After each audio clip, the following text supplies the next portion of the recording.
Hello guys, welcome to the universal mystery tarot 1111। तो आ गई मैं आपके लिए कलेक्टिव रीडिंग लेकर। और टॉपिक आपने देखा ही कि आपके पर्सन यानी आपके पार्टनर का रियल फेस क्या है, यानी रियलिटी क्या है। ये reading general and collective base पे होगा। ज़रूरी नहीं है कि हर एक चीज़ आपसे रेजोनेट करे, तो take it resonate and leave the rest. जितना आपसे रेजोनेट करे उतना ही आपका है, बाकी चीज़ें छोड़ देंगे। अगर आप सेंसिटिव हैं तो स्किप भी कर सकते हैं, क्योंकि जैसे कार्ड्स आएंगे मैं वैसे ही रीडिंग करूँगी। मैं बहुत ही ब्लंट ऑफ रीडिंग करूँगी। तो अगर आप बहुत सेंसिटिव हैं तो आप स्किप भी कर सकते हैं। तो चलिए, जनरल रीडिंग है, जितना ज़रूरी हो उतना ही आपका है। मीन्स जितना आपसे रेजोनेट करे, बाकी चीज़ें छोड़ देंगे जो चीज़ें आपसे रेजोनेट नहीं करेगी, क्योंकि आपके पार्टनर का रियल फेस है जो आपको अच्छे से पता होगा। और बहुत सारे लोग इस रीडिंग को देखेंगे, उनके अकॉर्डिंग उनकी सिचुएशंस सबकी अलग होगी। तो जितना आपसे हो, जितना आपसे रेजोनेट करे उतना ही आपका। और ये जेंडर स्पेसिफिक रीडिंग नहीं है, मेल फीमेल डजेंट मैटर। आप एनर्जी पे कॉन्सेंट्रेट करें। तो आपके पार्टनर का रियल फेस क्या है, स्पिरिट प्लीज़ बताएं। Archangel Michael and my Holi spirit please provide me exact and correct messages for my viewers. उनके पर्सन का रियल फेस क्या है, स्पिरिट प्लीज़ बताएं। उनके पार्टनर का रियल फेस क्या है। The star, queen of pentacles, 3 of pentacles and the emperor. Death है। कार्ड को क्लेरिफाई कर लेते हैं, आपके पर्सन का रियल फेस क्या है। डेथ के कार्ड को क्लेरिफाई करें।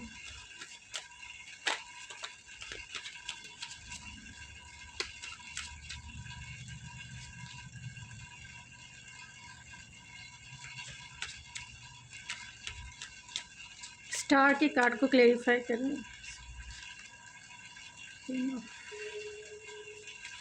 क्वीन ऑफ पेंटिकल्स के कार्ड को क्लेरिफाई करें। द सन, 3 ऑफ पेंटिकल्स के कार्ड को क्लेरिफाई करें। 2 of swords and the emperor, 5 of swords, the emperor.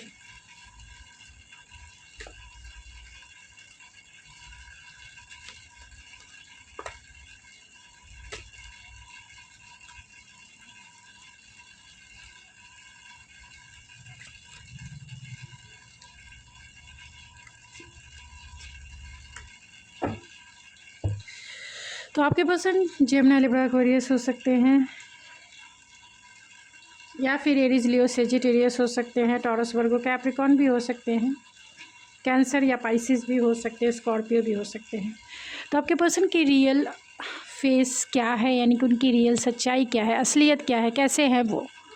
भले ही आपको नहीं पता हो, रीडिंग के थ्रू आपको पता भी चल जाए। और जितना आपसे रेजोनेट होगा वो इतना ही आपका है, क्योंकि सब लोगों की सिचुएशन अलग होगी, सब लोगों के पार्टनर अलग होंगे। तो जो भी एनर्जी निकल के आई है मैं वैसे ही रीडिंग करती हूँ। तो आपके पर्सन का रियल फेस यही है कि आपके पर्सन बहुत ट्रांसफॉर्मेटिव है, या फिर dark night of the soul से गुजर रहे हैं। एक मैसेज जो स्ट्रॉन्ग निकल के आया है वो मैं आप लोगों को बता देना चाहती हूँ। हो सकता है कि आप अपने XYZ के लिए देख रहे हो सकता है कि आप दोनों के लाइफ में चॉइसेस हो सकता है कि आप एक मैरिड इंसान को डील कर रहे हो, और हो सकता है कि आपका रिश्ता जो है हिडन है। ये भी हो सकता है कि आपका रिश्ता कहीं ना कहीं स्टक है, क्योंकि डिसीज़न मेकिंग है, थर्ड पार्टी है। तो ये सिचुएशन हो सकता है आप दोनों के बीच में, यानी आप किसी एक मैरिड इंसान को डील कर रहे हैं, ब्रेकअप हो चुका है आप दोनों में, क्योंकि यहाँ तो दिख रहा है मून की एनर्जी है, हिडन हो सकता है, एंड हैंगमैन की एनर्जी है। तो कहीं ना कहीं स्टक ज़रूर है आपका रिश्ता। इस पर्सन से आपके आर्गुमेंट भी हो सकते हैं, कॉन्फ्लिक्ट भी हो सकता है, या फिर डिसएग्रीमेंट तो ज़रूर है, क्योंकि ये पर्सन आपके यानी आपकी जो पर्सन है कहीं ना कहीं बॉसी है, कहीं ना कहीं ईगोइस्टिक है, और अपने ही वे में चलना और चलाना पसंद करते हैं, यानी माई वे और हाई वे। तो ये सिचुएशन हो सकती है, यानी इनके हिसाब से चलेंगे तो रिश्ते चलाएंगे, अदरवाइज़ ये रिश्ते से आपको हाईवे जाने के लिए कह देंगे। और अगर आप हाईवे में बिलीव करते हैं, यानी सोलो चलने में बिलीव करते हैं, तो आप हाईवे को ही चुनेंगे, इनके वे यानी माई वे को नहीं चुनेंगे, जो ये चाहते हैं कि माई वे और हाईवे। तो ये सिचुएशनशिप हो सकती है, क्योंकि यहाँ बहुत सारे दिख रहे हैं, फादरली फिगर है, यानी इनके बच्चे भी हो सकते हैं, आपके बच्चे हो सकते हैं, या फिर मैरिड भी है। तो जो ये मैसेज निकल के आ गया मैंने वो ऑलरेडी बता दिया है, जिसके वजह से आप दोनों में नो कांटेक्ट हो सकता है, लेस कांटेक्ट हो सकता है, या ब्रेकअप ही हो सकता है, ये भी हो सकता है। एंड क्योंकि इनका ईगो कहीं ना कहीं बहुत ज़्यादा डोमिनेंट वे में है। तो इनकी असलियत क्या है? तो इनकी असलियत पे अब चले आते हैं कि आपके पर्सन की रियलिटी क्या है। ये वो पर्सन है जो कहीं ना कहीं, इनकी असलियत यही है कि जो रिश्ता ख़त्म हो चुका है, कहीं ना कहीं कमिटमेंट इशू ज़रूर है, कमिटमेंट इशू है या थर्ड पार्टी इन्वॉल्वमेंट है, जिसके वजह से आप दोनों में रिश्ते जो है कहीं ना कहीं बिगड़ ज़रूर चुके हैं, ट्रांसफॉर्म हो रहे हैं, आपके रिश्ता जो है ट्रांसफॉर्म हो रहा है। ये पर्सन भी उसी रिश्ते के साथ, यानी आप दोनों का जो रिश्ता है, जो सिचुएशन है, उसी सिचुएशन में ये पर्सन भी ट्रांसफॉर्म हो रहे हैं, बदल रहे हैं, अपनी सोच को बदल रहे हैं, उनकी फीलिंग्स बदल रही है। ये ट्रांसफॉर्मेटिव फेस है उनका, और कहीं ना कहीं ये पर्सन बदलने पर अब मजबूर हो गए हैं, क्योंकि ये पर्सन हो सकते हैं कि बहुत ही ज़्यादा कंजर्वेटिव माइंडसेट के हों, बहुत ही ईगोइस्टिक हो सकते हैं, या फिर बहुत ही ट्रेडिशनल बिलीव एंड वैल्यूज़ को मानने वाले हो सकते हैं, घर के बड़े हो सकते हैं, लॉट्स ऑफ रिस्पॉन्सिबिलिटीज़ इनके ऊपर हो सकती है। और वही वजह है कि लॉट्स ऑफ रिस्पॉन्सिबिलिटीज़ के वजह से आपके लिए इनके फुल ऑफ डिज़ायर ही है। एंड कहीं ना कहीं आर्गूमेंट भी है, थर्ड पार्टी सिचुएशन है, जहाँ इन्हें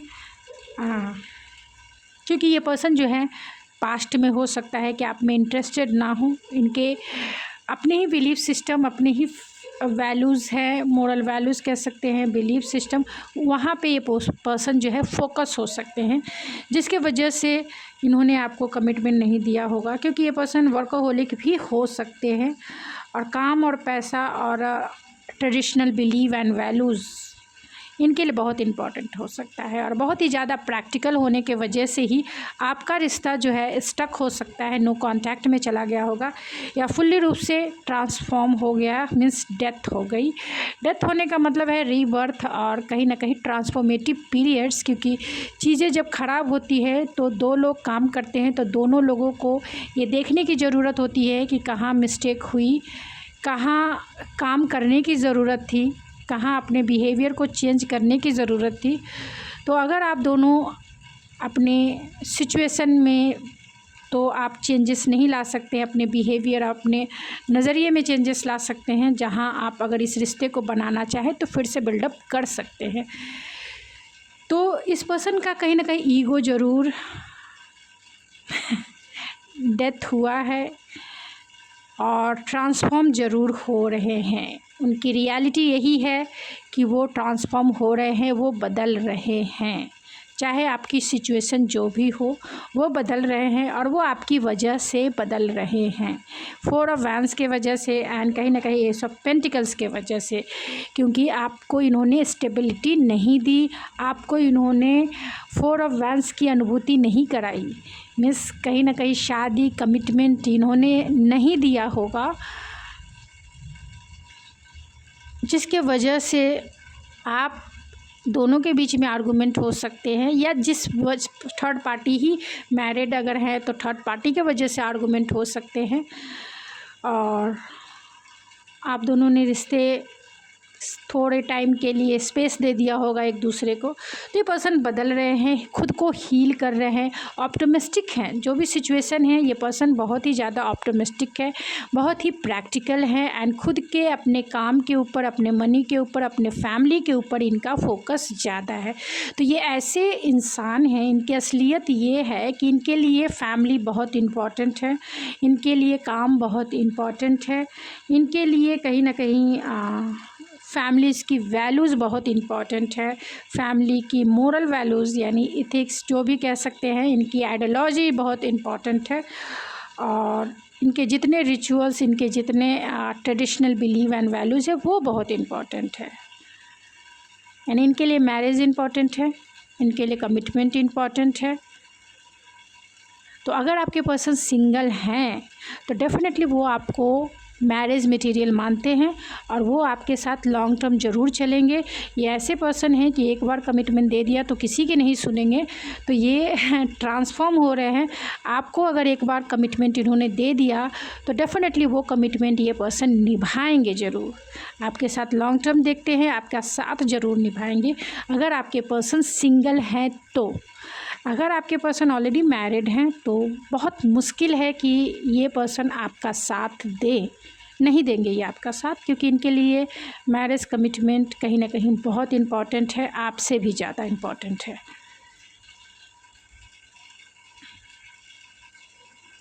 क्वीन ऑफ पेंटिकल्स है तो डेफ़िनेटली आपको वो एक वाइफी मटेरियल मानते हैं। अगर मैंने पहले ही बता दिया कि अगर आप सिंगल हैं तो डेफ़िनेटली ये पर्सन जो है आपके लिए डिवोटेड हैं, डिवोटेड, आपकी पूजा करेंगे मंदिर में, क्योंकि आप इनके सोलमेट हो।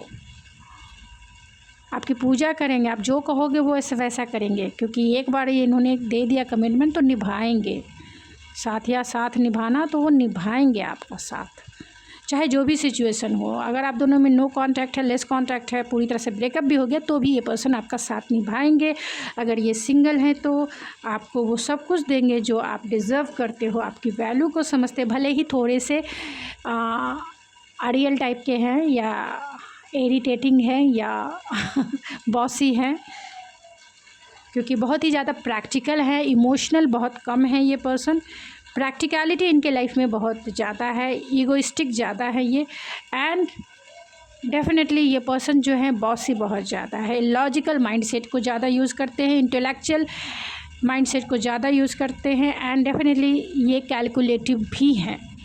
यानी कि इनके कैलकुलेशन में सारी चीज़ें, समाज एंड सोसाइटी, एंड क्योंकि 10 ऑफ पेंटिकल्स है तो मोरल और जो इनके ट्रेडिशनल बिलीव है वो सब में सारी चीज़ें फिट बैठनी चाहिए, तब तो ये बहुत अच्छे हैं सबके साथ अच्छे हैं। क्योंकि ये पर्सन बहुत ज़िद्दी हैं, इसमें कोई दो राय नहीं है, बहुत ज़िद्दी हैं। और अगर आप किसी मैरिड इंसान को डील कर रहे हैं तो ये प्लेयर हैं, क्लियर है कि ये प्लेयर है। अगर आप किसी मैरिड इंसान को डील कर रहे हैं तो ये क्योंकि हिडन भी हो सकता है, ये इसलिए क्लियरिटी नहीं दे रहे होंगे क्योंकि ऑलरेडी ये मैरिड है, आपके लिए कुछ नहीं करेंगे। अगर आप किसी मैरिड इंसान को डील कर रहे हैं तो आपके लिए कुछ नहीं करेंगे, जो करेंगे अपनी वाइफ यानी अपने स्पाउस के लिए।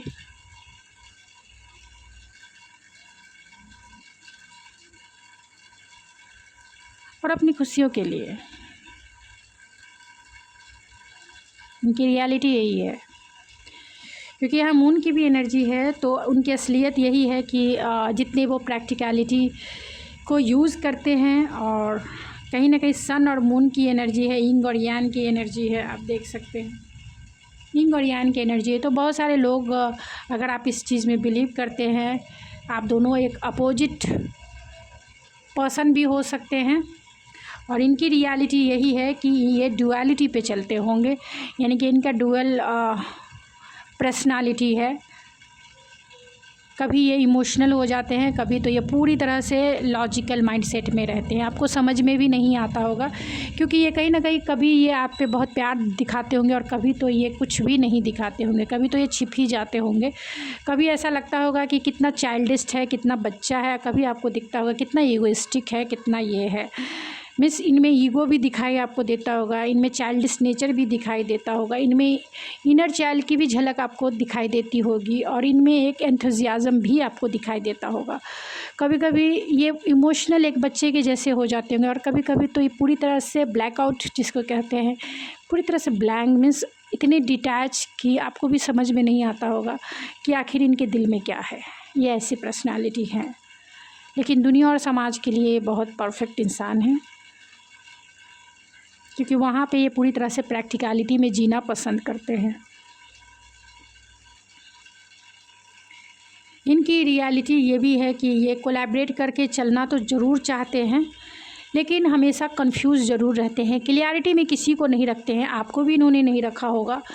क्लियर रहना इन्हें नहीं पसंद है, हमेशा पर्सपेक्टिव ढूंढते रहते हैं और टाइम लगाते हैं, क्योंकि यहाँ सबसे ज़्यादा जो एनर्जी है वो टॉरस वर्गो कैप्रिकॉर्न की एनर्जी है, जो ये इंडिकेट करता है कि ये पर्सन बहुत स्लो हैं, बहुत स्लो मूविंग एनर्जी है, यानी हर एक काम के लिए सालों लगा देंगे।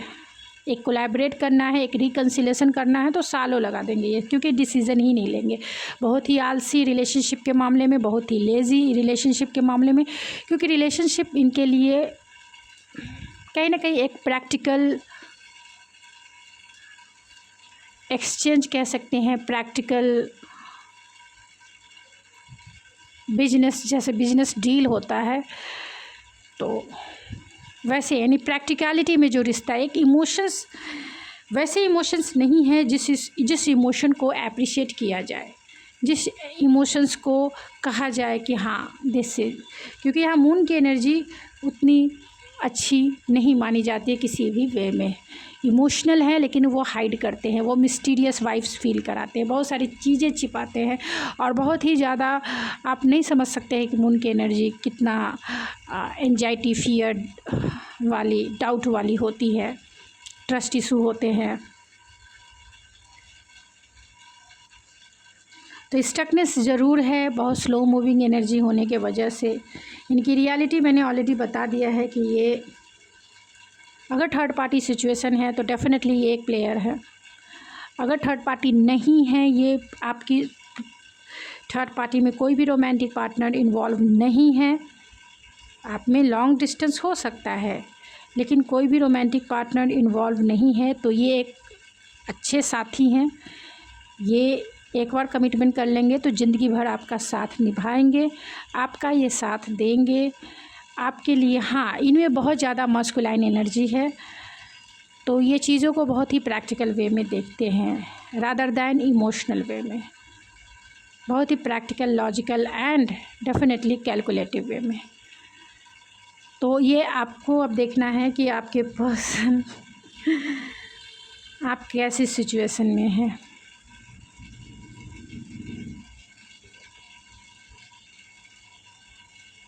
चलिए कुछ और कार्ड से मैं देखती हूँ कि आपके पर्सन की एस्ट्रोलॉजी से देखते हैं। टाइमिंग कितना हो गया,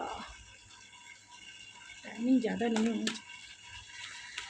तो आपके पर्सन का रियल फेस क्या है? एरीज, तो यहाँ एरीज की एनर्जी 2 टाइम्स निकल के आई है, 9th house and the Saturn 10th house.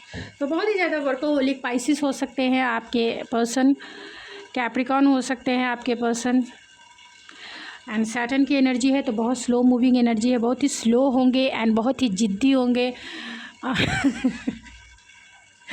बहुत ही लकी भी हो सकते हैं, बहुत ही ज़्यादा वर्कोहोलिक इंसान भी हो सकते हैं, बहुत ही ज़्यादा वर्कोहोलिक इंसान। आप इनको वर्क प्लेस पे मिले होंगे, 9th हाउस है तो कहीं ना कहीं डेस्टिनी जो है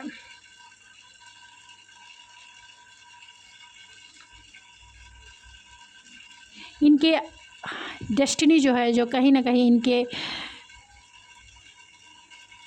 साथ भी हो सकती है और नहीं भी। साथ अगर इसलिए हो सकती है कि अगर जुपिटर की एनर्जी है, क्योंकि यहाँ कैप्रिकॉर्न एंड सैटर्न है, तो भाग्य भी इनका धीरे धीरे ही साथ देता है। भाग्य भी कहीं ना कहीं इनका उतना सपोर्ट नहीं करता है, लेकिन ये मेहनती बहुत है एंड ईगो डेफिनेटली है इस पर्सन में, और बहुत ही ज़्यादा फैंटासाइड, इल्यूज़न, डिल्यूज़न, फैंटेसी वाले वर्ल्ड में रहना पसंद करते हैं, लेकिन लविंग, केयरिंग, कंपैशनेट भी हैं। अगर ये सिंगल हैं तो एक अच्छे हस्बैंड ज़रूर हैं, एक अच्छी वाइफ ज़रूर है, जहां आप दोनों एक लॉन्ग टर्म निभा सकते हैं। अगर ये सिंगल हैं तो बहुत ही लकीएस्ट इंसान होंगे आपके लिए, और आप भी इनके लिए होंगे। आप दोनों की मैरिड लाइफ भी बहुत ही लॉन्ग टर्म कमिटेड रिलेशनशिप में चलने वाला है, और आपको ये थोड़ा कम समय देंगे, क्योंकि 10th हाउस की एनर्जी वर्कोहोलिक इंसान को बताती है। सैटर्न भी है, कैप्रिकॉर्न भी है, तो बहुत ही ज़्यादा वर्कोहोलिक है, लेकिन प्यार ये बहुत करते हैं। इनका प्यार करने का जो तरीका है वो गिफ्ट देकर आपको ज़्यादा और पैशनेट वे में आपको ज़्यादा प्यार करना है। और मैरिड हैं तो डेफ़िनेटली जो मैंने पहले बता दिया है वैसी ही सिचुएशन है, जहाँ ये अपने काम को ज़्यादा वैल्यू देते हैं, क्योंकि इनके बिलीफ सिस्टम ही बहुत ज़्यादा ट्रेडिशनल है। तो गाइज़ ये थी आपकी रीडिंग। आई होप आपको पसंद आई होगी। अगर आपको ये मेरी रीडिंग थोड़ी भी पसंद आई है तो प्लीज़ लाइक ज़रूर करें, शेयर ज़रूर करें और सब्सक्राइब ज़रूर करें। तो thank you so much. God bless you and I love you.